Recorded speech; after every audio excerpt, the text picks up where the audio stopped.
pero babalik din ako. At dahil doon, nabahala ang mga disipulo. Lord, anong sinasabi mo na mawawala ka? Hindi pwede yun mangyari. Doon din nag-prophesy si Jesus Christ that one of the disciples will betray Him that night. Dahil nga sa pagkabahala ng mga disipulo, what Jesus gave to His disciple was a promise. Huwag kayong mag-alala. Dahil ang pagkawala ko, panandalian lang at babalik ulit ako. And not only that, He promised something that they will receive. And that is the Helper. The Helper that will reveal to them all the truth that they need. The Helper that will remind them sa lahat ng mga tinuro ng Panginoon sa kanila. So, that Helper is the Holy Spirit. And on this verse, John 14:23-24, ang sinasabi niya, dito natin malalaman if a person really has in him the Holy Spirit. Ito ang magsasabi na nandyan talaga ang ibinigay ng Panginoon. Ano ba yun? Ano bang dapat meron ka? Ano ba dapat para mapatunayan mo that the Holy Spirit is in you? So John 14:23-24 says here, Jesus answered and said to him, "If anyone loves me, he will keep my word, and my Father will love him. And we will come to him and make our dwelling with him. He who does not love me does not keep my words, and the words which you hear is not mine, but the Father who sent me." So I have 4 points this morning, and my first point, what is love as defined by Jesus Christ? So in this verse, Jesus Christ gave the definition of what love means to Him. Sinasabi niya sa verse na to, whoever keeps His word are the ones who love Him. And then in the earlier verse, ito yung sinabi ni Jesus Christ.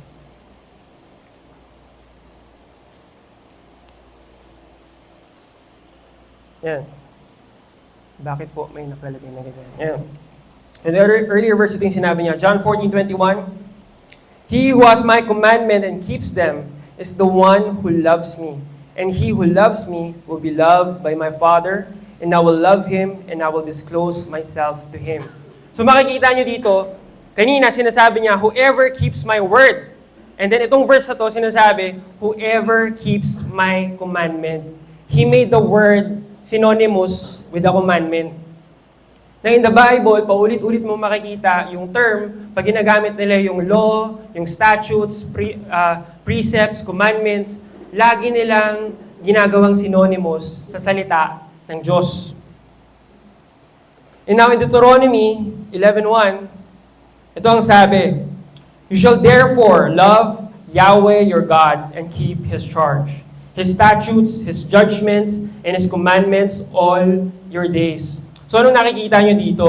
Dito, pinapakita ni Yahweh na ang sabi niya, kung mamahalin nyo ko, dapat mahalin mo ang mga commandments ko. Na hindi mo pwedeng mahalin ang Panginoon without loving His words. Na itong dalawang bagay na to, this is a package deal na dapat nating mahalin. And the Apostle John, in his book, he made a wonderful introduction kung sino si Jesus Christ. He described Jesus Christ as the Logos. Jesus Christ was the Word. Na in Greek, yun nga, the word is Logos. He said that the Word, in the beginning, from the very beginning, was already there with God. Before the world began, before the universe was created, the Word was already there. And then, after nun, John made it clear kung sino ba tong Word na to. That this Word is Jesus. That Jesus, He made it clear, was God. Nung panahon ni Jesus Christ, yung Old Testament, yung mga Israelites in the Old Testament, what they understood by the Logos or by the Word was this, that the Word is simply just an instrument, agent, naging gamit lang ng Panginoon para i-manifest ang creation. That when God uttered in His mouth, creation was made. That was the understanding of the Israelites back then. And then on the other hand, during the time of Jesus, the Romans, they believe in the Greek philosophies na ang understanding nila that there's something out there in the world. And that Logos, what they believe, that is the cosmic law. Yun daw yung batas na kumikilos sa universe that holds everything together, that aligns everything in order. There is a cosmic law, and that was the Logos. And in the book of John, what the Apostle John did was to bridge together these two ideas and then introduced a revelation, a mystery at that point. And that mystery, that this Logos that they were talking about is not simply just a word, an instrument that was used by God to create everything. This is not just simply the cosmic law that holds everything together, but this Logos, this word, is an actual person. The Word is a person. And the Logos was God Himself.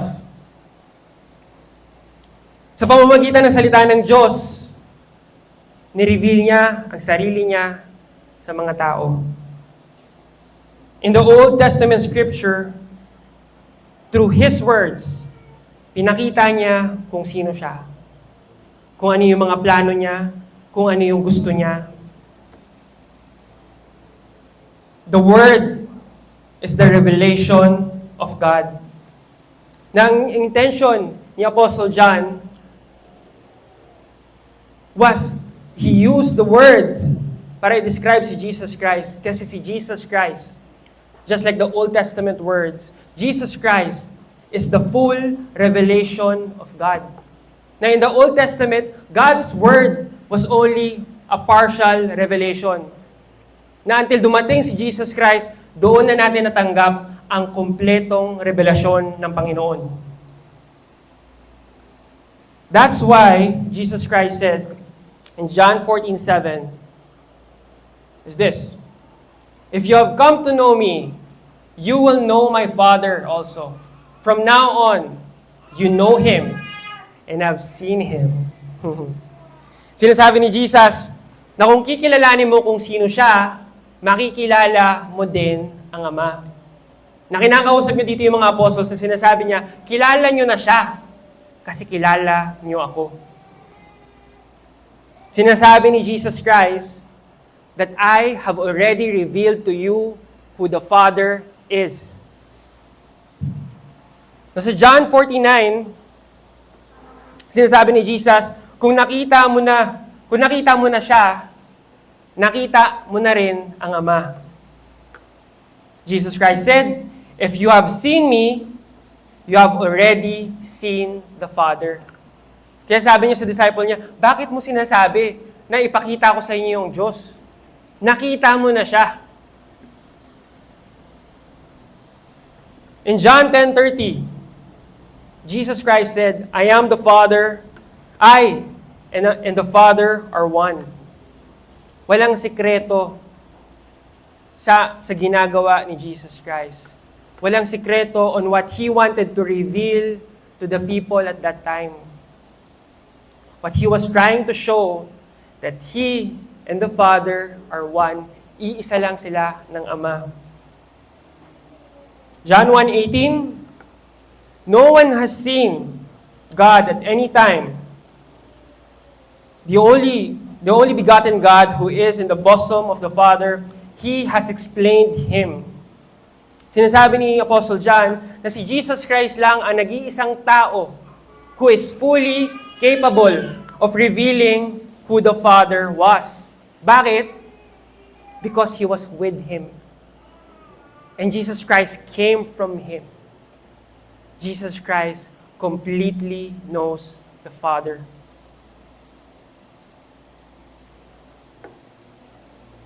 Ang reason kung bakit bumaba dito si Jesus Christ is to reveal who the Father was. Para may ipakita niya ang kumpletong pagmamahal ng Panginoon, ang awa ng Panginoon, ang biyaya, grasya ng Panginoon.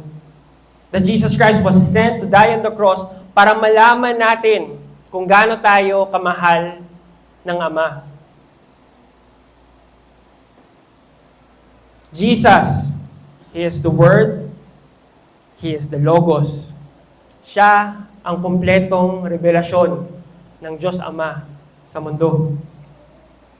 So loving the Word is loving God. That is how Jesus Christ defined what love is. Loving His Word. So the next question is, paano natin? Or posible nga ba na matutunan nating mahalin ng Panginoon sa pamamagitan lang ng salita? Can we learn how to love God through His words? Is that possible? Now, if you will ask around you, ang tanungin mo yung mga iba't ibang generation, whether mga lolo't lola mo yan, mga tito, tita mo yan, mga kapitbahay mo, you will find out, you will hear stories na may mga nabuong pagmamahalan sa pamamagitan lang ng salita. There were loving relationships that were formed only through words. Na in the time of our lolos and lolas, uso pa ang liham. Na yung mga tao, may mga ibang tao dyan, na they were pen pals. Nagbibigayan ng letter, never sila nagkita, never sila nagkasama, but through the words, they fell in love. In the 90s, the early 2000s, yung mga adults back then, iba naman yung mode of communication. And that was, kung local, ang love life na hinahanap mo, text-text ka. Pero kung pang international, YM, Yahoo Messenger. Diba? So, marami tayong mga relatives, mga kapatid siguro na nasa ibang bansa na kasi they found love online through Yahoo Messenger. And at that time, hindi pa uso yung video call, mahirap pa mag-send ng mga picture. So, words lang din talaga ang pasahan nyo. At hindi rin, of course, sa ibang bansa, yung kabilang tao, di ba? Hindi mo talaga makikita siya in person, hindi kayo magkakasama. Pero, we know that there are people na may nabuong pagmamahalan through just the transmission of those words. And in my time, the millennial people, doon naman lumabas yung Facebook. Of course, nandun pa rin yung text-text. Nandun din yung mga dating app. And for me personally, I found love through Facebook. Diba? So, yun. Woo! So, yun. So, I found love through Facebook na one day, syempre, nagpa-browse-browse ka sa Facebook, naghahanap ka ng maganda, di ba? So, may nakita ako doon, di ba? Talagang ang ilalim ng ngiti, nakanakiyan talaga, grabe yung ngiti. So, in-add ko siya sa Facebook, in-accept niya yung invitation ko, tapos nag-hi siya, nag-hello ako. Doon na natuloy yung conversation namin. And kinalaunan nun, of course, di ba, na habang lumalalim na yung usapan, sinishare mo na yung mga mas malalalim na bagay. Sinishare mo yung mga pangarap mo, mga plano mo, mga paniniwala mo. So my wife, she was able to see a part of me through the words that I've poured out doon sa usapan namin.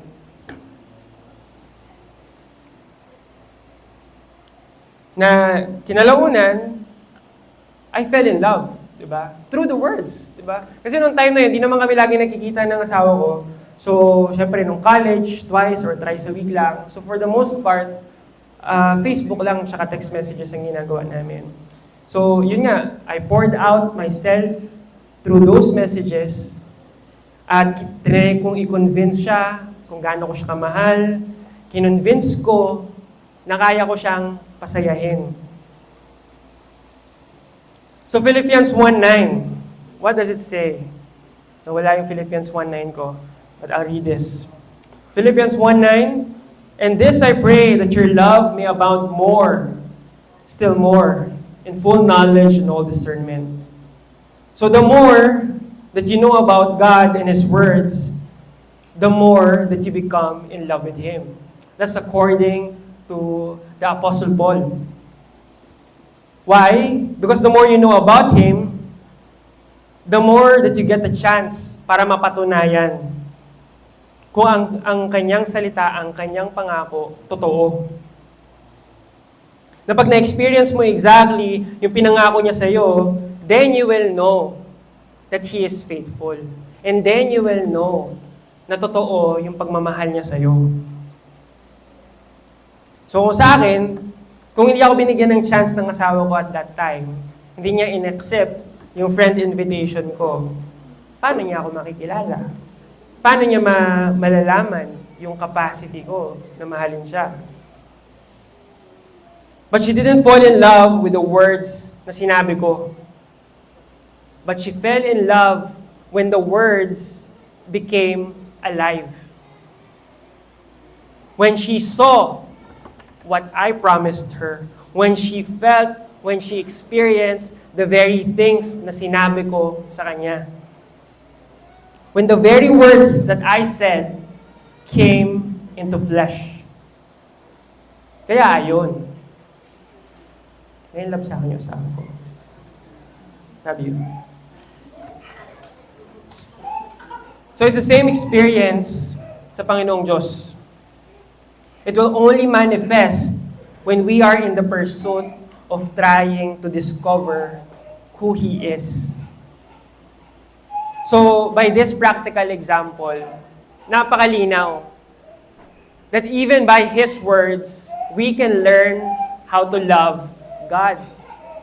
Because it's possible with us, with ordinary people, and it's more possible with God.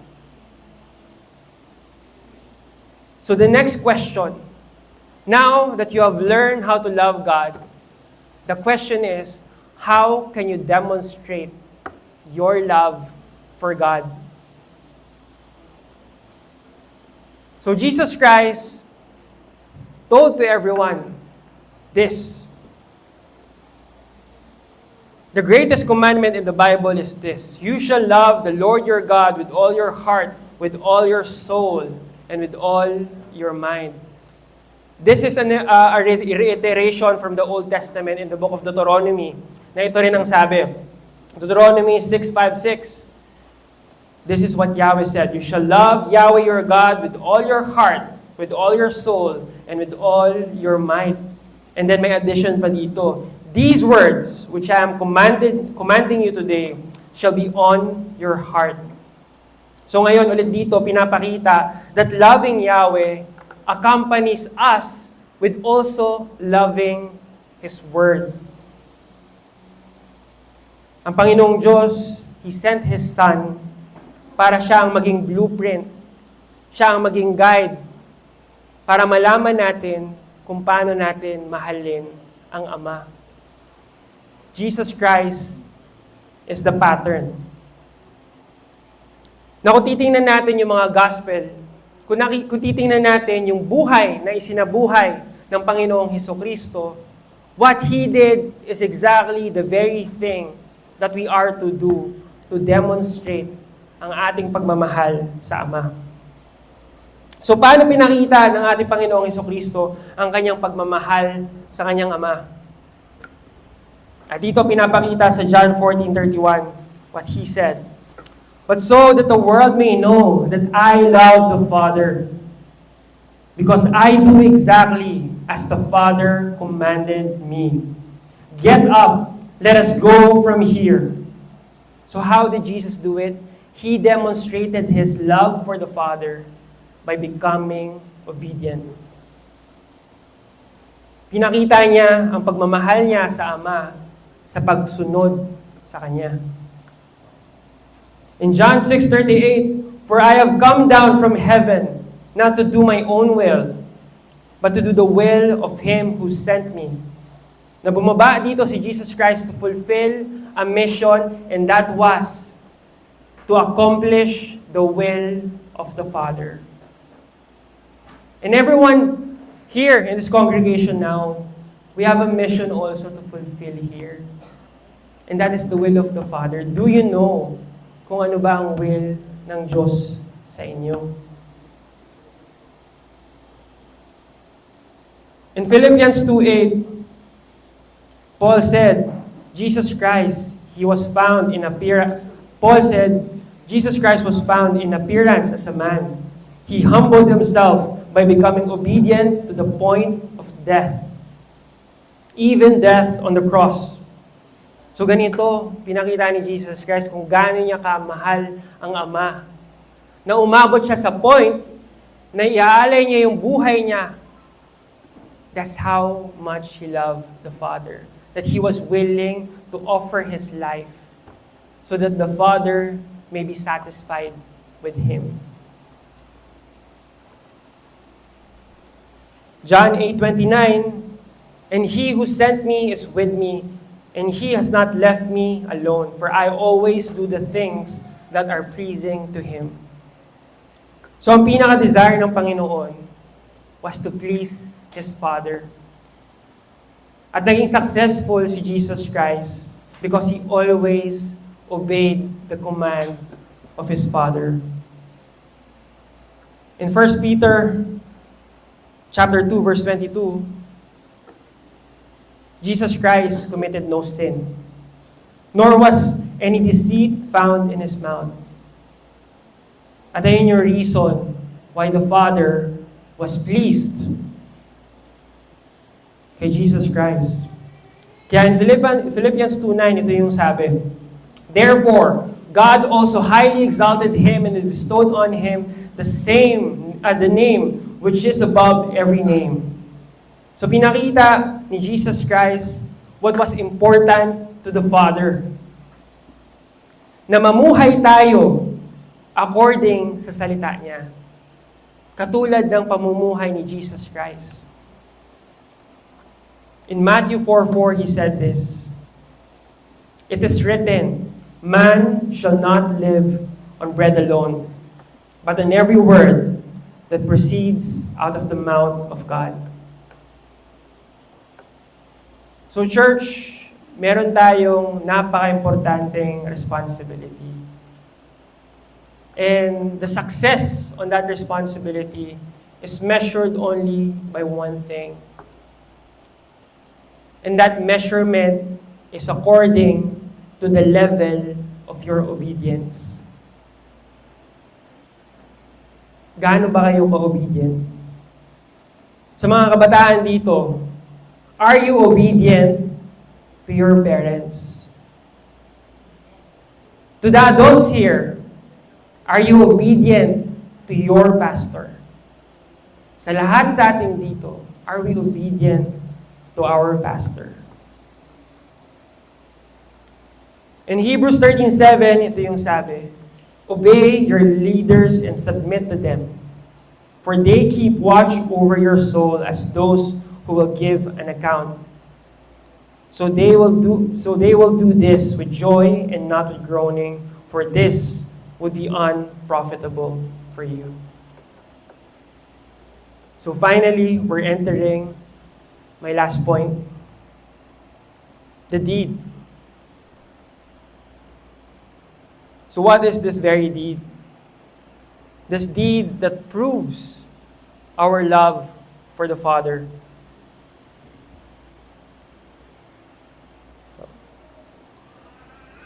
There. In James 1:22, it says here, but become doers of the word and not merely hearers. Huwag natin lokohin ang sarili natin. Kung mahal mo ang Panginoon, nasa na yung gawa mo? Kung mahal mo yung Panginoon, bakit hindi ka kumikilos? Bakit hindi ka gumagalaw?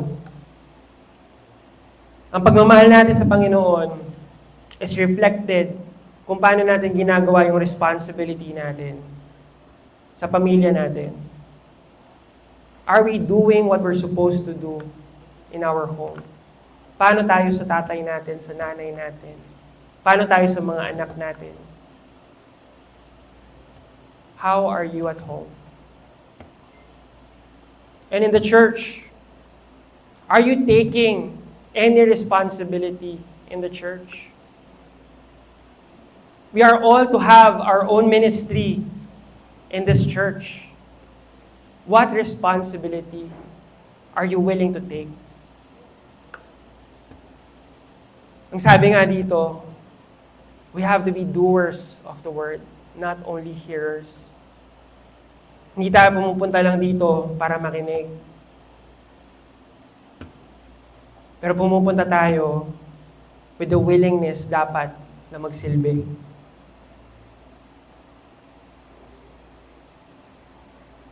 Hindi mo pwedeng sabihin na mahal mo yung Panginoon na wala kang willingness na mag-sacrifice. Hindi mo pwedeng sabihin na mahal mo ang Panginoon kung namimili ka on how you are supposed to serve. You're not supposed to serve on your own term, but in God's term. Are you doing that?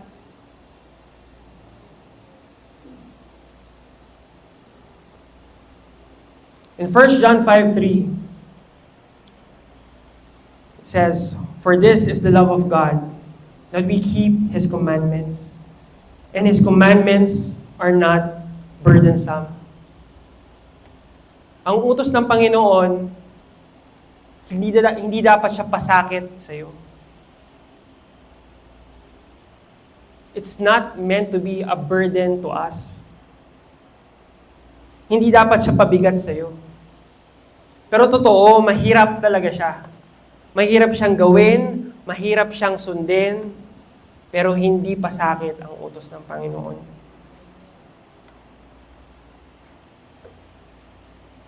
In Matthew 26:41, it says this, "Keep watching and praying, that you may not enter into temptation. The spirit is willing, but the flesh is weak." Sabi ni Jesus Christ Himself, na lahat tayo mahihirapan. Pero dapat itanong natin sa sarili natin ito, willing ba tayong sumunod? Willing ba tayong mahirapan para sundin ang Diyos? In Philippians 1:29, it says, "For to you it has been graciously granted for Christ's sake, not only to believe in Him, but also to suffer for His sake." When we were born again, the gift that was given to us was not only the capacity para tanggapin ang Panginoon, maniwala sa Kanya at maintindihan ang Kanyang salita. But when we were born again, we were also given the capacity to have the willingness to suffer for Christ. That is one of the gifts that needs to shine sa bawat isa sa atin. How are you willing to suffer for Christ? Following the commandment of Christ, even if it means that we are to be persecuted.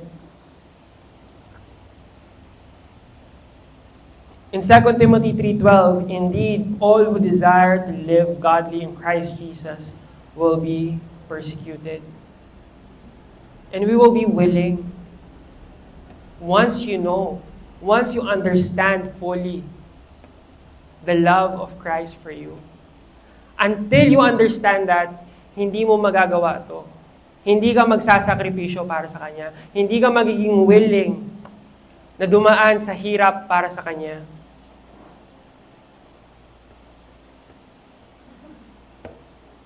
Your obedience is according to what you know about the Word of God.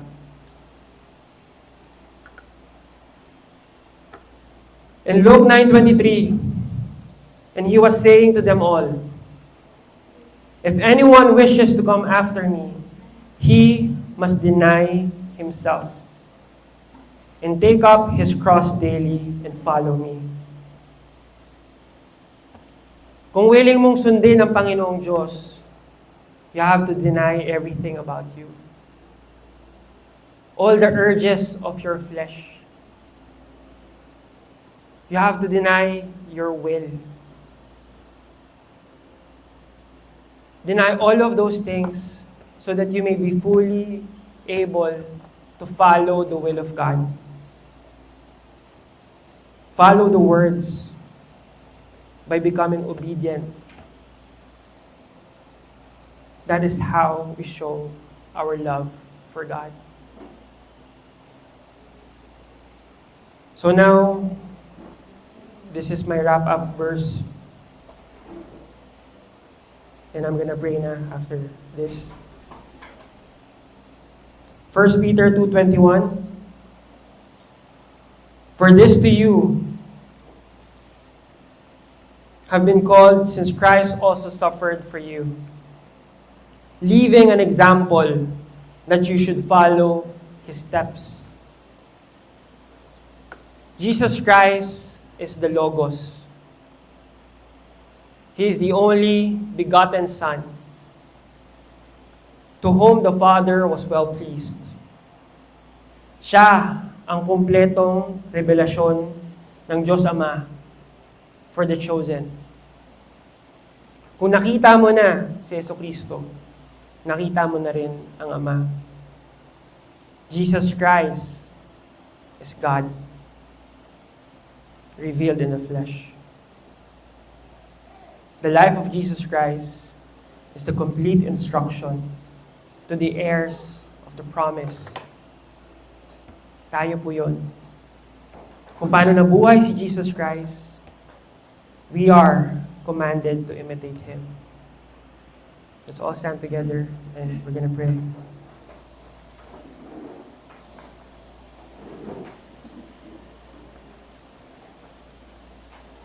Lord, we thank you for your word. We thank you for what you have revealed to us this morning. Na ang nais namin, Panginoon, maranasan po namin kayo ng buong buo sa aming buhay, Panginoon. We are here for a